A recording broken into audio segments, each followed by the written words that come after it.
Hello everyone, we're back with another good question. Let's solve it right away. 2 minus 2 equals 1. 4 times 1 equals 4. 16 divided by 4 equals 4.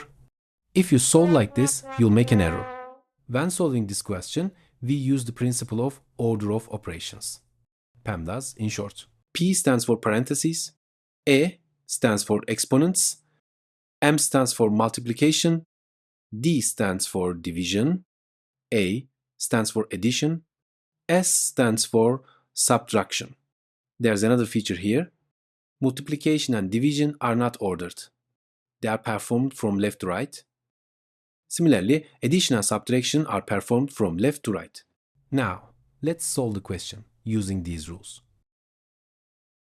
First, we divide 16 divided by 4 equals 4.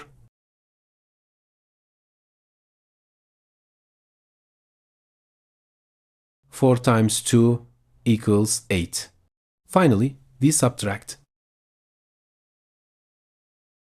8 minus 2 equals 6.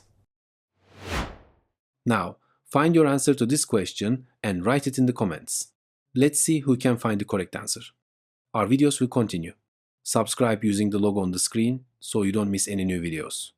You can access other videos from the boxes on one side. See you in the next video.